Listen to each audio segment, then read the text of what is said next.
Commentary. I hope you're having a fabulous day wherever you are. And I hope you enjoyed your day.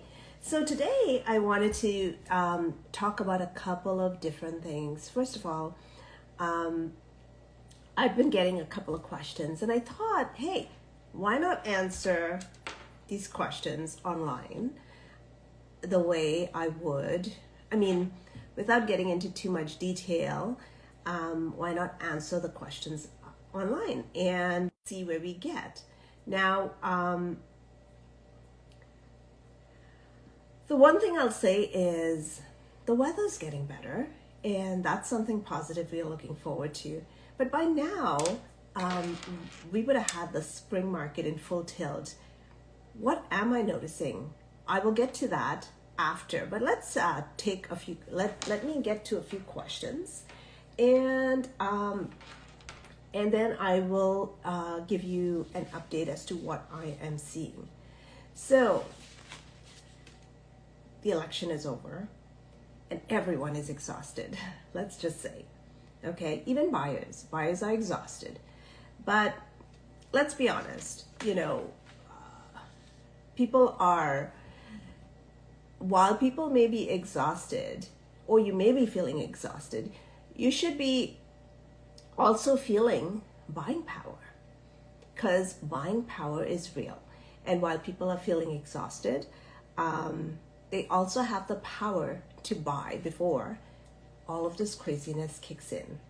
So you've been watching homes, markets up, sometimes down, going sideways, the whole 9 yards. And you're wondering, where do I stand? And each segment of the homes fall into a different segment or a different class, so to speak.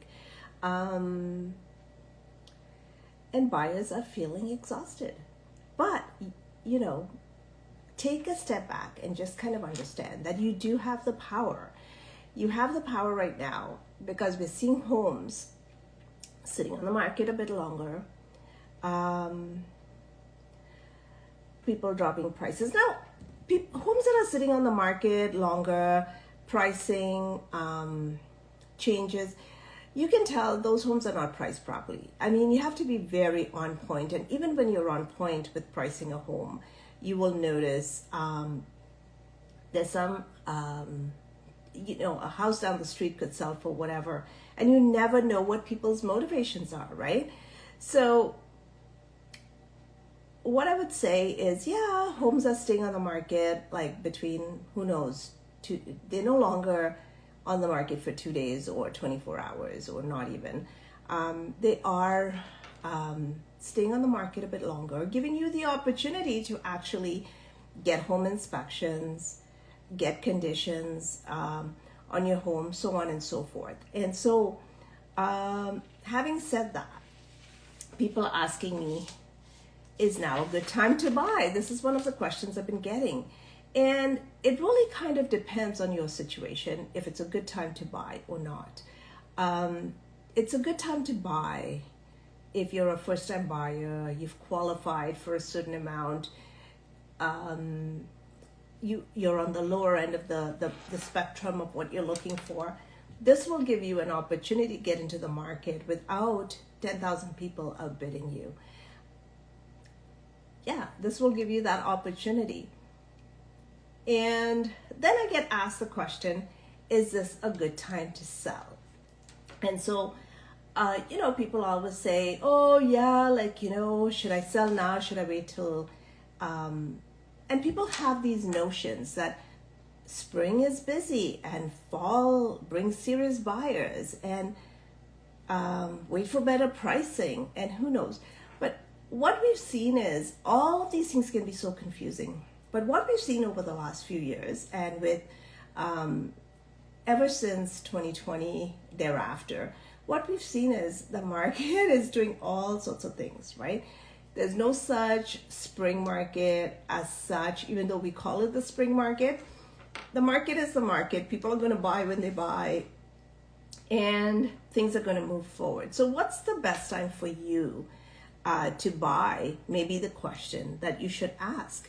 And the best time to buy is when you're comfortable, when you have gone through the process, you've got your numbers aligned, you've got your, let's say, the amount you qualify for, you've got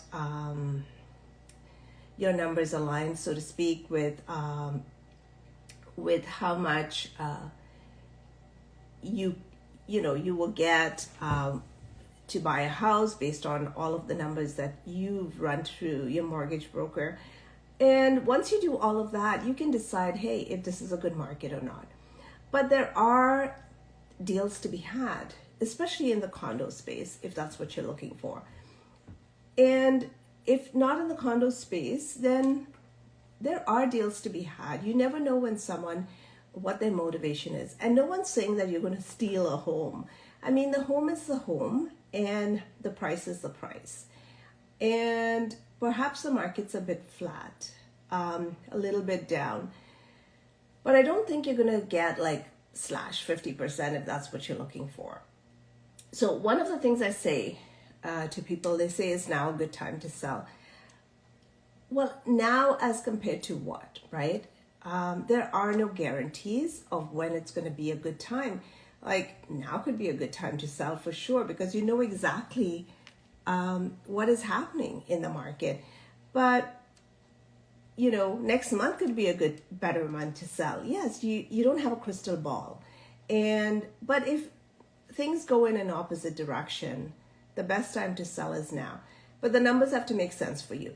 So the first thing I tell people is one of the things you should figure out is really how much you have owing on your mortgage. And you can call up your bank or whoever you have your mortgage with and just say, hey, if I was to pay off this mortgage in 2 months, what would be the payout amount? And I say 2 months because by the time you decide, it might be 2 months before you put the house on the market. And anything beyond that, it'll be a lower amount. So you could say, hey, in 6 months, what would be my payout amount? And they would give you an amount based on your calculations now as to what would be owing. And at that point, you can decide, okay, so if this is how much I pay and this is how much I'm looking to sell for, what can I buy? What would I qualify for? What new amount for the mortgage would I get? And having said that, you can decide what's going to work best for you, right? A lot of times I'll see people run into a little bit of disappointment because they've really put the cart before the horse. They've decided that this is what they're going to do, and they don't do all of these checks and balances. And then they're disappointed. So then people say, one of the other questions I've got is for people looking to buy, what are my closing costs? Like, how much is that? And I would say to them, listen, closing costs range between 1% to 3%, sometimes a little bit more. So when you get your mortgage amounts run for you, the mortgage broker or your bank, whichever one you want to work with, would run out those numbers for you, would tell you how much you would have to pay in closing costs, how much approximate numbers, how much you would have to pay in land transfer. Of course, you would need a lawyer, and it depends on what a lawyer would charge, and so on. And once you get those amounts, you know exactly what you need to have in your hand to close at the end of the day, right? But really, I think where the problem starts is people actually misunderstand how much they would qualify for. I actually had a person have a chat with me not long ago, and I'm not a mortgage broker, so I kind of said to them, it's best you go to your bank or to a mortgage broker and get qualified on that real amount. And the person was adamant. He's like, well, I'm looking at my current wage and I'm looking at this and I'm looking at that, and I think I'm going to get 800,000 or at least 7 to 8. And I'm like, he's like, what do you think? And I didn't want to disappoint the person. So I said, look, I would suggest you go and talk to someone who specializes in this. But just from the look of it and what you told me you make, I don't see more than 500. And so then he was kind of disappointed. He was like, really, you see that little? And I said, yeah, that's what I see.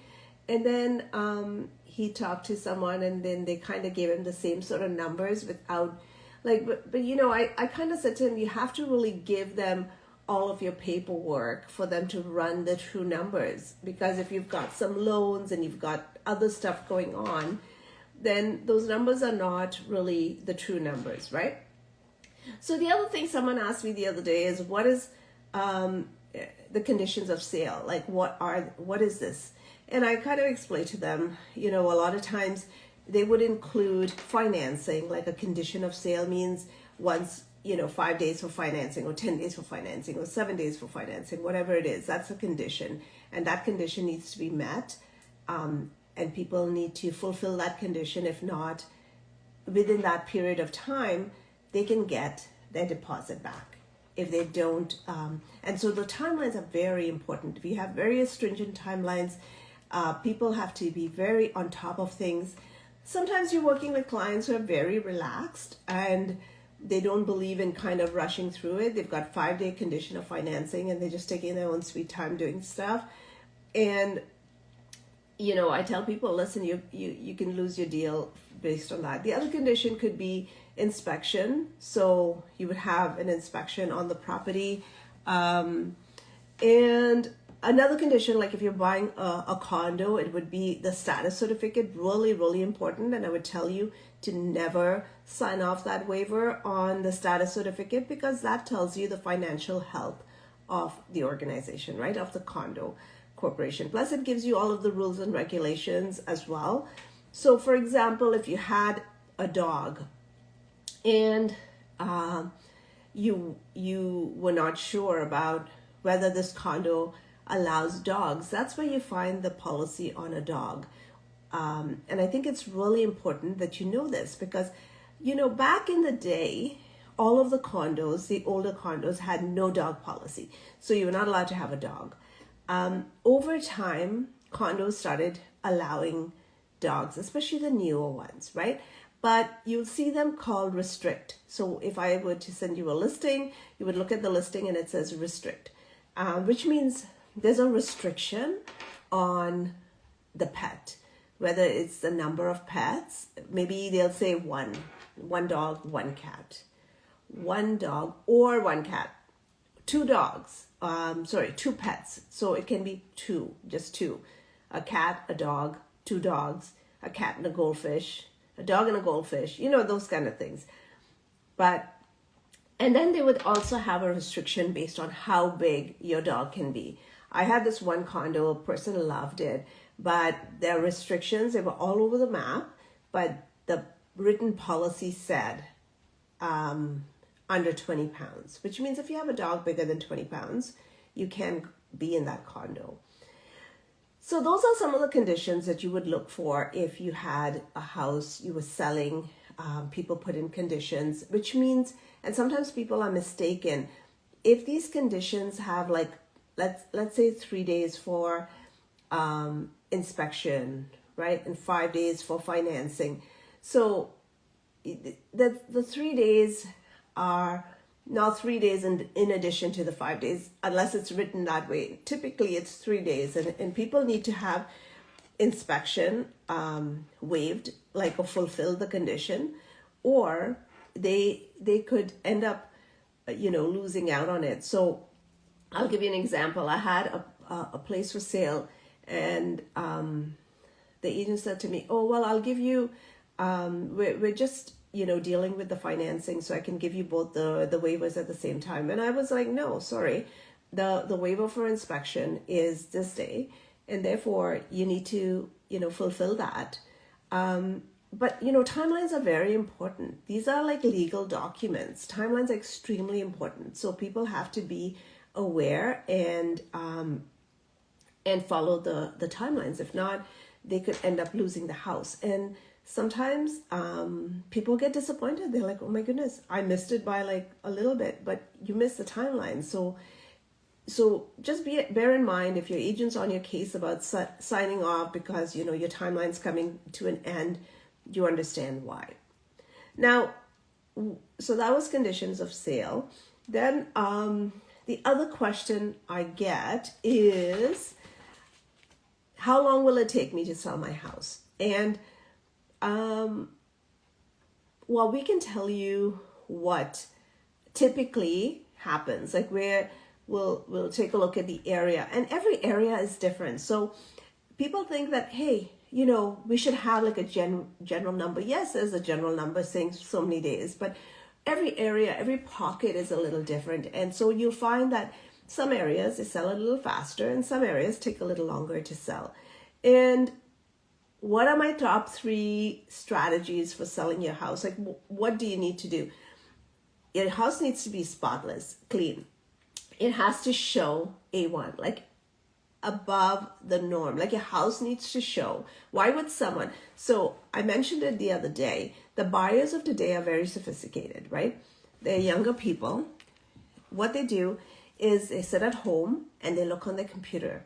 And they do not come out to see a house until it meets their criteria. And so it's really important that your pictures are just beautiful. Like, I'm not saying make up the pictures where the house doesn't represent, the pictures doesn't represent the house, because then people get even more irritated. But your pictures need to be on point, so it makes people come out and see the rest of your house. Your house needs to be on point. So why would I buy your house when I can buy any other house on that block, especially during hard times? And I've heard people say to me, don't you think that, because homes are not selling at such a high price and because they're like sitting on the market a little longer, maybe we don't have to do all of this stuff to it. And I said, well, it's quite different. In a market such as this, you have to do even more to it. You have to make it look like someone wants to come and live in that house. They want to buy it. They absolutely want to buy it today. They want to live in it, and they can't stop thinking about it. And that's what we do. And the third thing, which is really important, is your pricing strategy. Your pricing strategy has to be on point. If the house is not moving, it's been on the market, you're overpriced. Bottom line, there's no other way to put it. If your house is not moving and it's been on the market, you're overpriced. Unless you've got like a really big issue with it. How much can I afford? I answered that question earlier. Typically, we say for 4 to 4.5 times your wage. You make $100,000, you would probably qualify for four to 450 in that price range. But you need to go to a mortgage broker. I'm just giving you a rule of thumb, so to speak. But you need to go to your bank, because if you had student loans, you got car loans, all of that is taken into consideration. And so if you've got all of those loans, you will qualify for probably less because you've got all those loans that are eating up into your credit capacity. Should I rent or should I buy? This is the other question I get. And so one of the things I say to people is, if you have extremely low rent, like let's say your rent is $1,000, which is unheard of these days. But let's say your rent is $1,000 because you got into the market, the rental market at a good time. And let's say you're in a building that doesn't allow, that is rent controlled. And so they can't really increase as much every year, maybe 2.5% is the max. So so if that's the case, I would say you have a great deal, but you only have a great deal if you're taking the rest of the money and stashing it aside. So let's say the rent was $1,000 and market rents are like $2,400 for a 1-bedroom or $2,200 in your area. If you're taking the other $1,200 to $1,400 and saving it and making that money make money for you, then yeah, okay, it's a good deal. But if you're not doing that, then let's say tomorrow something happens and your rents go up. So these days, like an apartment building is almost impossible to find in a vacant apartment, right? So a lot of times the places that are available are condos that are available, and some condos are not rent controlled because they're newer buildings. So then what happens is, if the landlord decides that they want to sell the place, and whoever the new owners are decide they want to use the place for their own use, then you have to find your own place. You have to move. There's no if, ands, or buts. You have to move.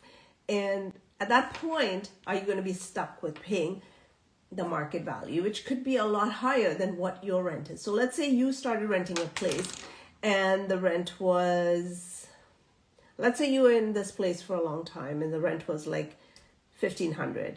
And then the landlord decides, hey, you know, my kid is getting married, they're going to come back home, they're going to do blah, blah, blah, or they've sold the place and whoever bought the place wants to live in it, then you have to go. And in that case, you have to now find rent at the new market value, which is quite a bit. And if you were paying like $1,500 and now to rent, maybe even a smaller unit is like $2,500, that's $1,000. Nobody budgets for that sort of change. And so in that case, I would tell you, you know, it's pretty obvious what's better. So when it comes to renting and buying, you know, price, obviously, the price may vary because buying may have the same or more of a payment. And I say the same or more because it really depends on what sort of interest rate you get and how much you put down, the whole 9 yards. The second thing with buying is you have to have a down payment. With rents, obviously, you still only have to have first and last. But with buying, you have to have your down payment and your closing costs. And not everybody has that. With buying, you have to do repairs and maintenance.